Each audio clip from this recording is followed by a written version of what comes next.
Hari ini saya punya pesan yang penting buat kita semua. Tapi saya kira pesan ini adalah peringatan buat kita semua. Dan terutama sekali adalah peringatan buat saya sendiri.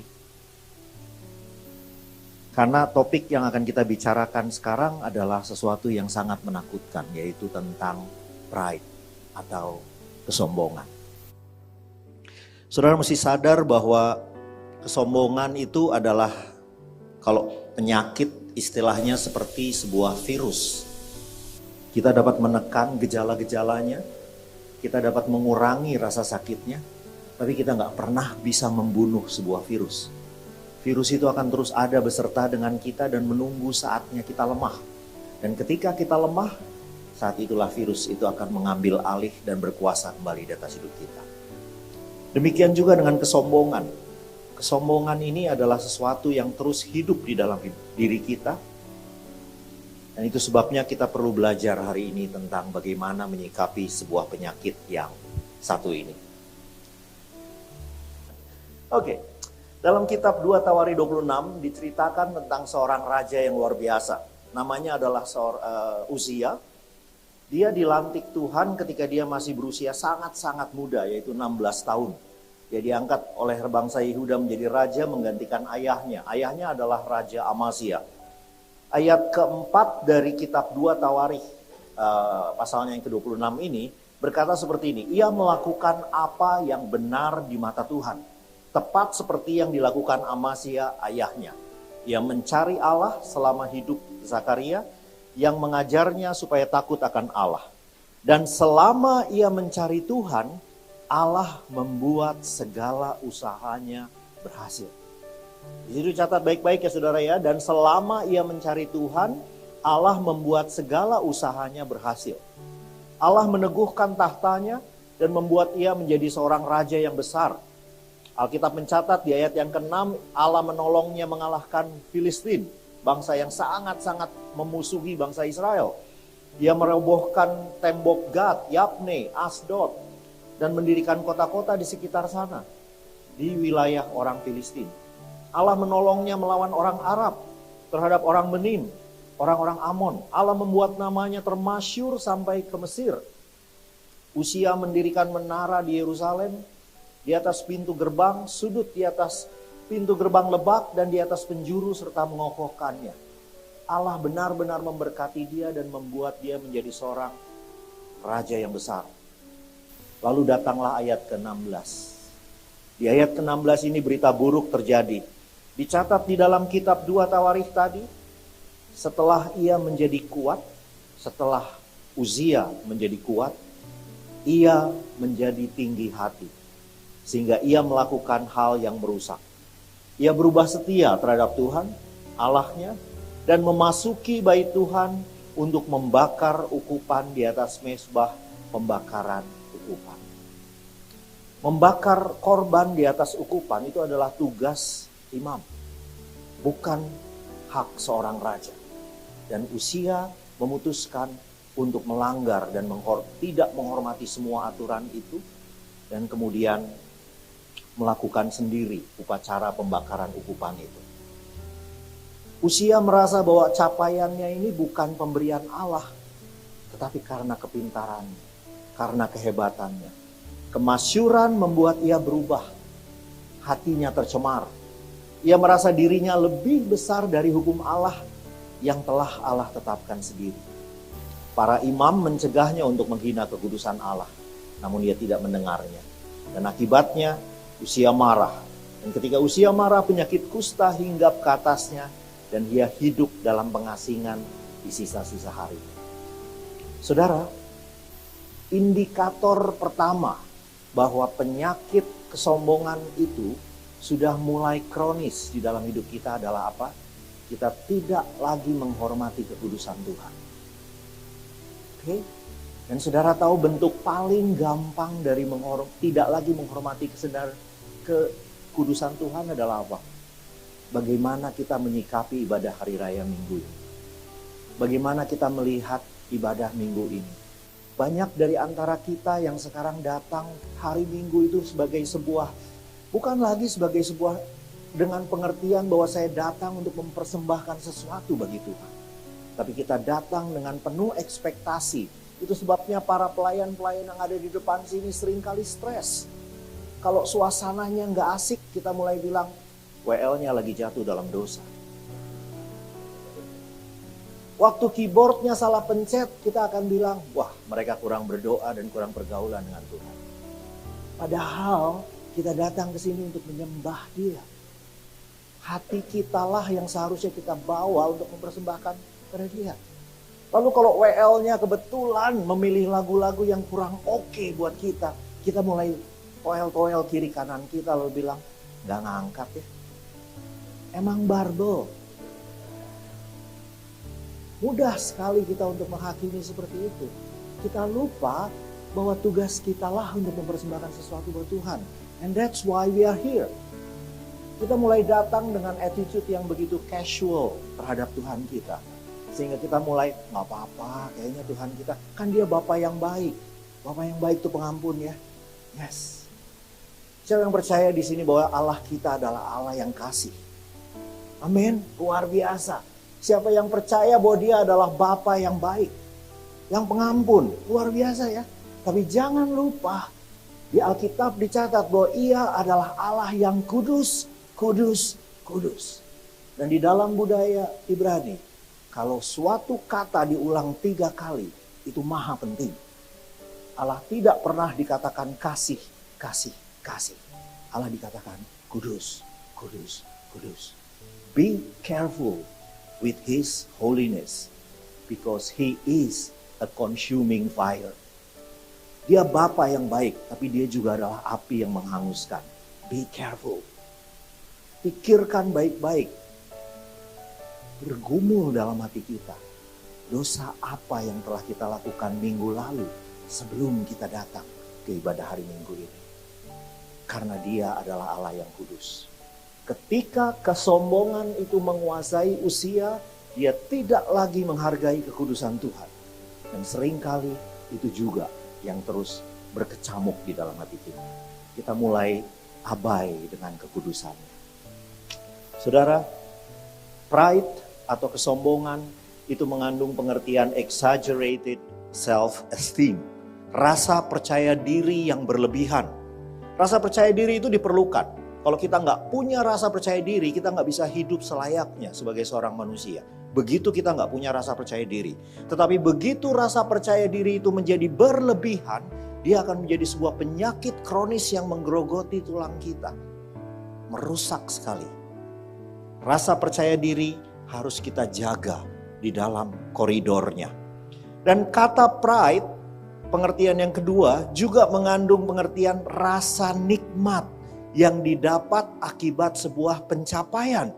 Uzia memimpin bangsa Israel selama 52 tahun. Ia memulainya dengan baik, kemudian mengakhirinya dengan tragis. Mengapa? Karena dia begitu menikmati pencapaian demi pencapaian. Dia begitu menikmati pencapaian demi pencapaian. Saudara, sebuah kebenaran yang sangat menyakitkan. Positive words that we receive can do the same damage as the negative words about us. Bukan hanya kata-kata celaan, bukan hanya kata-kata kritikan yang akan merusak kita. Tapi juga pujian. Bahkan menurut saya, pujian itu jauh lebih berbahaya daripada kata-kata yang pedas. Karena pujian membuat kita happy.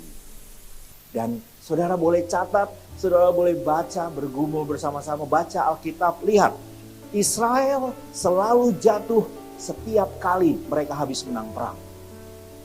Tetapi begitu mereka menghadapi kesulitan, mereka justru dekat sama Tuhan. Saya nggak tahu apa yang sedang saudara alami saat-saat ini. Tapi bersyukurlah kalau saudara harus menangis bersama dengan Tuhan. Kenapa? Itu waktu-waktu di mana kita benar-benar ada dekat dengan Tuhan kita. Oleh karena itu pada saat kita sedang happy, pada saat kita sedang berada di atas, justru pada saat itulah kita harus berhati-hati. Saya tidak bilang bahwa kita harus berhati-hati supaya kita tidak turun lagi. Sebab turun atau naik itu ditentukan Tuhan.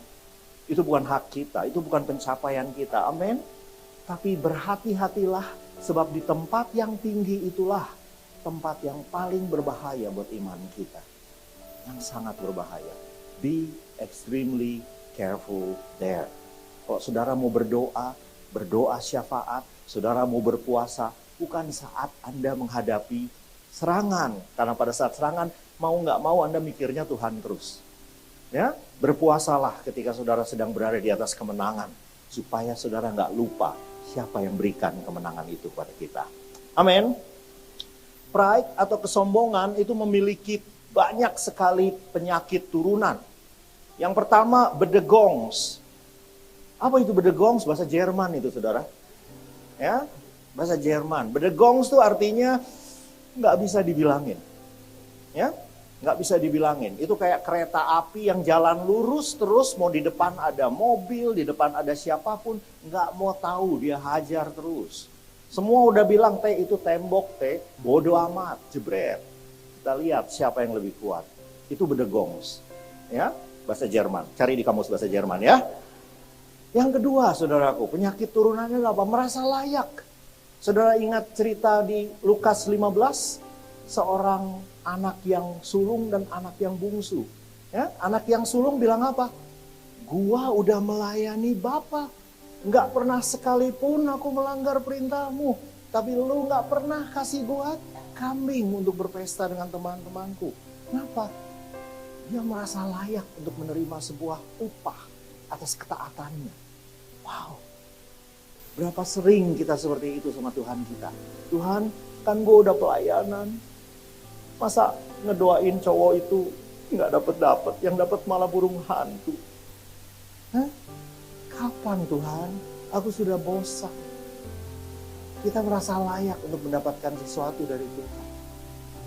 Akibat dari ketaatan kita. Apalagi pahit. Kenapa pahit? Karena nggak dapat.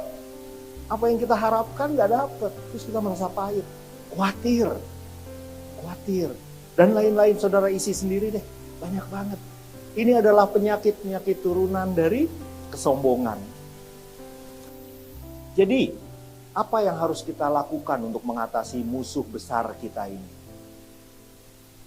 Ya, tentunya belajar untuk rendah hati. Dan bagaimana cara kita belajar rendah hati?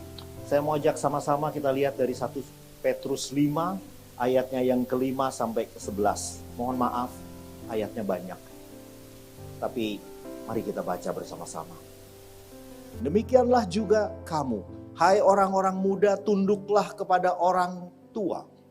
Dan kamu semua rendahkanlah dirimu seorang terhadap yang lain. Sebab Allah menentang orang yang congkak, tetapi mengasihani orang yang rendah hati.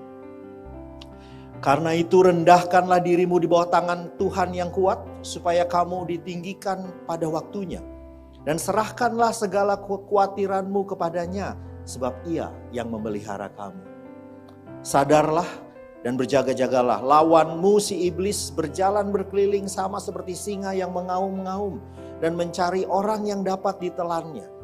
Lawanlah dia dengan iman yang teguh, sebab kamu tahu bahwa semua saudaramu di seluruh dunia menanggung penderitaan yang sama. Dan sebelum kita lanjutkan ke ayat 10-11, saya mau ajak sama-sama lihat lagi ayat yang ke-8 tadi itu. Sadar dan berjaga-jagalah, sebab lawanmu si iblis berjalan berkeliling sama seperti singa yang mengaum-ngaum. Saudara sering mengalami itu? Merasa kayak ada macan yang hendak menerkam saudara. Iblis itu cara kerjanya kayak gitu ya. Siapa yang suka nonton National Geographic? Cerita perburuan singa atau gitu. Sejak kapan singa yang sedang berburu mengaum-ngaum? Nggak pernah. Dia malah diem. Kenapa? Supaya nggak ketahuan. Begitu ada yang lengah, diterkam. Jadi, kalau iblis itu mengaum-ngaum, kenapa? Karena dia tahu dia nggak bisa menerkam saudara. Dia tahu dia nggak bisa menerkam saudara. Dia tahu dia sudah dikalahkan. Dia udah gak punya kuasa. Yesus bilang, hai maut, di mana sengatmu? Dia mengaum-ngaum supaya saudara menjadi kecut hatinya. Supaya saudara menjadi gentar. Dan kemudian saudara yang menyerahkan leher saudara padanya. Mengerti? Jadi kalau dia mengaum-ngaum, kamu ketawa aja saudaraku. Hehehe, inilah dia ciri-ciri orang yang sudah kalah. Amin. Ayat 10 dan 11. Dan Allah sumber segala kasih karunia yang telah memanggil kamu dalam Kristus kepada kemuliaannya yang kekal, akan melengkapi, meneguhkan, menguatkan, dan mengokohkan kamu sesudah kamu menderita seketika lamanya. Ialah mempunyai kuasa sampai selama-lamanya. Amin. Catat baik-baik ayat ini ya, 1 Petrus 5. 1 Petrus 5 mulai dari ayat yang ke-5 sampai ayat yang ke-11. Itulah pelajaran tentang kerendahan hati. Alistair Beck, salah seorang hamba Tuhan besar, dia mengatakan seperti ini, bahwa humility is the earth in which all graces of Christian godliness grow. Kerendahan hati adalah tanah yang sangat subur, supaya karunia-karunia dalam kehidupan kekristenan kita bisa bertumbuh dengan. Kalau humility, kerendahan hati adalah tanah yang subur, maka pride adalah tanah yang benar-benar tidak subur. Saudara gak akan bertumbuh ketika kita punya kesombongan di dalam hati kita. Hari ini izinkan saya untuk membahas 5 aspek dari kerendahan hati yang harus kita waspadai dengan hati-hati. Yang pertama, kerendahan hati itu harus dinyatakan di dalam sebuah hubungan. Artinya apa? Kalau saudara hidup sendirian di tengah pulau, nggak ada isu kesombongan di situ. Ya, nggak ada orang sombong yang hidup sendirian di tengah-tengah pulau. Nggak. Tapi kalau saudara mau belajar rendah hati, hiduplah di tengah-tengah komunitas.